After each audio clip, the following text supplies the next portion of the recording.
A agência Cuscuz entrevista Marina Ferro. Se você pudesse apresentar um pouco pra gente, falar dos seus hobbies, seus gostos. Fala quem você é.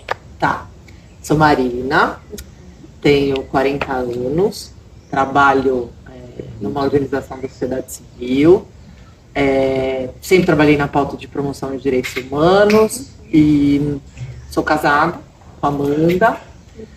A gente já está juntas há 4 anos e a gente mora aqui no mato, um pouquinho fora de São Paulo, com 3 cachorros e uma gatinha. Gosto muito de tocar bateria, gosto de percussão, violão às vezes dá uma brincadinha. Também gosto bastante de tarô, de astrologia. Legal. E gosto muito de comer. Amanda também, o que é ótimo, a gente sempre sai para comer, para ter aventuras gastronômicas. E gosto muito de viajar. Acho que viajar é o principal, assim, hobby, vamos dizer, né? Paixão. Que sempre que possível eu busco fazer algum tipo de viagem, conhecer um lugar novo. Sempre muito legal, muito gratificante. Muito legal mesmo. Então, entrando nisso que você falou que seria o principal hobby, né? Fala um pouco mais das suas viagens. Não quero que você já conheceu o que você gosta de fazer. Você falou da questão da culinária, é uma das minhas partes favoritas também. Eu gosto de ir para conhecer culinárias diferentes, mas, né, trazendo esse foco para você. Então, fala um pouco das suas viagens, no geral.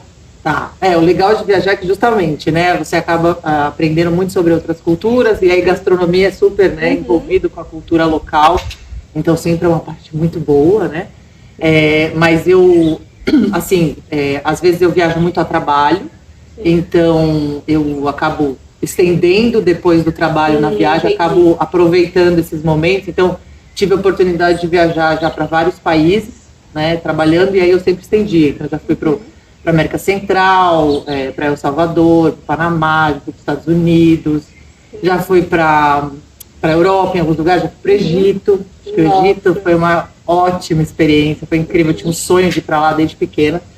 Consegui realizar isso, do nada veio essa viagem para o Egito pelo trabalho, e aí eu acabei tirando férias e estendi, né? E eu também estudei e morei fora de São Paulo. Então, eu fui morar em Fortaleza quando eu era jovem. Foi intercâmbio ou foi... Não, eu fui porque eu sempre gostei muito da cultura nordestina. E aí eu resolvi ir quando eu tinha 18 anos de idade. Eu e uma amiga, a gente pegou nossas coisas e foi. Acampamos na casa de um amigo nosso quando a gente chegou lá, que a gente tinha um conhecido lá, e fomos tentar a vida lá. Basicamente, acabei ficando 5 anos. Aí voltei para São Paulo, terminei a faculdade. Só fazendo um corte Lógico, aqui. tá.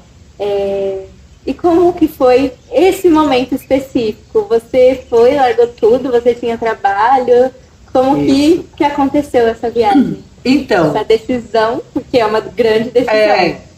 Foi meio uma loucura juvenil, né? Porque eu tinha acabado a escola, eu ainda não sabia o que eu queria fazer de faculdade. E eu tinha essa coisa de querer conhecer o Nordeste e morar lá, porque eu realmente gostava muito de literatura, né? Acho que as principais pessoas que eu gostava, assim, da cultura brasileira eram do Nordeste, né? De música, eu gostava muito de forró também, então eu tinha muito essa paixão. Aí eu tava meio na dúvida se ia para Fortaleza, para Recife ou para Salvador. E aí fui para Fortaleza, mas acabei conhecendo muito bem o Nordeste também, o Norte também é incrível. E aí a gente meio que foi nessa loucura, vamos pra lá. E aí a gente busca fazer faculdade lá, e foi o que eu fiz. Aí eu comecei a fazer faculdade em Fortaleza e tal. Foi muito difícil na época, porque a gente meio que se jogou na cidade grande de Fortaleza sem nunca ter ido pra lá, né? Agora você falou assim um pouco das viagens maiores, né, que você já fez. Imagine, por exemplo, viagens de você pegar e ir para um acampamento, algum lugar assim perto. Houve também esse tipo de viagem ou não tanto? Sim, muitas. Sempre gostei de acampar, meus amigos, a gente sempre fazia isso desde da juventude, assim, vamos fazer aventura. Então a gente ia lá, a gente foi pra Chapada, tem lugares muito bonitos, são muito bonitos, Chapada dos Veadeiros e a Chapada Diamantina. A Chapada Diamantina eu já fui 3 vezes até.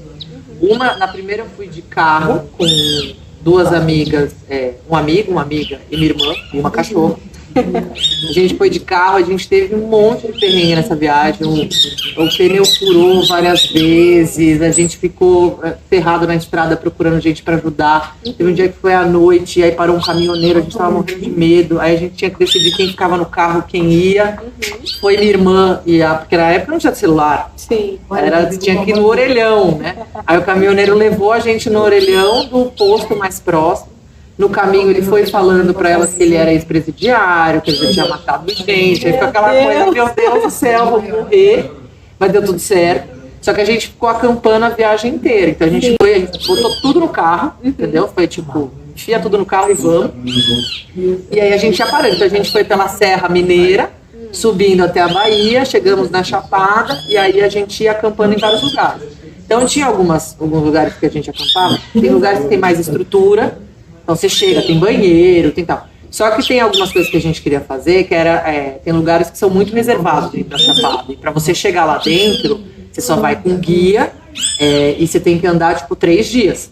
Então aí você leva tudo na mochila, entendeu? E vai acampando nos lugares. Então a dica é aquela coisa, leva o mínimo de coisas possíveis e as mais necessárias. Só que a gente tinha que levar comida, né? A barraca também, então a gente ia meio se dividindo. E é montanha, né? A Chapada são aquelas formações rochosas assim, né? Super íntimas. Falando um pouco desses perrengues nessas viagens, principalmente essas que... Deu ruim. Deu ruim, né? Então, vamos lá. Sempre tem algum perrengue, né? Acampamento sempre tem alguma questão. Tem alguns que tem mais estrutura, outros que não, mas é isso. Você sempre tem que estar ali meio despreparado e com aquela mente aberta de que, né, você ou vai ter que, sei lá, tomar banho de água fria, entendeu? Ou que você não vai ter prato, garfo e tal, de repente você vai ter só uma colher, né? Tem que ser aquela coisa meio... Você se adapta. Então, acho que nas 2 chapadas, né? Na Chapada Diamantina, dos Veadeiros, acho que eu tive 2 histórias assim, bem fortes, né? A primeira foi essa de fazer essa trilha para chegar por baixo, na Cachoeira da Fumaça, porque você pode fazer uma trilha para chegar nela por cima, que é uma vista incrível, você vê toda a serra e tal. Mas aí, para você chegar lá por baixo, você tem que fazer 3 dias, né, de trilha, onde você passa primeiro pelo Morro do Veneno, depois pelo Morro do Macaco, e aí só pelos nomes você já vai imaginando, né? E depois você sobe no último dia o último morro, que é o próprio da Fumaça. E é assim, é escalada mesmo, a gente chama até de escalaminhada. É bem pesado. Acho que deve ter dado uns 40 quilômetros em 3 dias de montanha, né? Que aí é mais pesadinho. E aí a gente tinha que levar tudo com a gente, então a gente ia dormir nos lugares. Então tinha alguns lugares, não era hotel, no meio da montanha. Não, tem algumas cavernas que eles param, que eles acham que são os lugares assim mais adequados. O problema é que às vezes tem muita gente na trilha. Muita gente assim, vamos supor, você tem grupos de guias, né? Então você deve juntar numa caverna ali, sei lá, umas 50, 40 pessoas, às vezes, em grupos diferentes, sabe? É gente. E aí que tá o problema. No primeiro dia que a gente subiu o Morro do Veneno, tava muito sol. E o Morro do Veneno, o nome dele era esse, porque era uma ladeira muito íngreme por muito tempo, com muito sol e sem sombra. Não tinha uma árvore para dar uma sombrinha, entendeu? Aí chegamos na caverna, o pessoal já tinha dominado a caverna. E a gente não tinha conseguido um espaço lá dentro. E aí a gente pegou e armou a barraca fora. Só que aí começou uma chuva torrencial à noite. E a gente tinha amarrado nossas comidas na árvore para nenhum bicho pegar à noite, porque você deixa embaixo, eles vêm. Então você tem que, né, prestar atenção em várias coisas. Repelente, muito importante. Eu sei que tem gente que gosta dos veganos. Eu já pensei no protetor, mas o repelente é também assim, super, sabe? Tem um tênis bom, ir de calça. Né? O pessoal às vezes acha que eu quero ter um contato com a natureza, mas quem está na natureza se protege muito, sabe se proteger, né? Sabe viver. E aí a gente teve que sair correndo para a caverna, só que a gente estava muito cansado e não tinha muito espaço para dormir.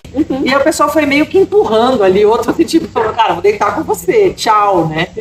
E aí a gente meio que dormiu numa pedra, eu também dormi numa pedra ali, que eu fiquei completamente amassado com uma pessoa que estava numa fenda. E ainda para completar, eu não conhecia. E ainda para completar, tinha um bicho enorme naquela trilha que passava voando por nós, que a gente chamava de gafanhoto pássaro. Ele parecia um mini dinossauro, assim, um gafanhotão desse tamanho, ele abria a asa, fazia assim e ficava vermelha. E aí eu já tava com o meu psicológico abalado, do nada eu senti um peso na minha cabeça. Aí eu lembro de ter virado pra minha irmã e ter falado, tem um café do pássaro na minha cabeça? Aí ela falou, tem. Eu falei, tira, pelo amor de Deus. Assim, tentando manter. Aí ela ficou batendo, só que ele grudou no meu cabelo e não saía. Ela teve que arrancar. E aí, tipo, foi meio traumático. Aí no dia seguinte a gente foi pra outra caverna, conseguimos um espacinho legal na caverna. Só que aí minha irmã começou a ter febre. E a gente tinha que subir o último morro, né, no último dia. E eu praticamente tive que carregá-la no último dia. Assim, então foi incrível a viagem, mas foi bem traumatizante também. Porque tiveram muitos perrengues, né? Uma viagem mais forte. Teve uma outra de acampamento que também deu muito perrengue, que foi na Ilha do Mel, que também é no sul ali. A gente também chegou num camping, né? Que também é reserva lá e tal. Aí você tem que andar a ilha inteira para chegar nos lugares e tudo mais.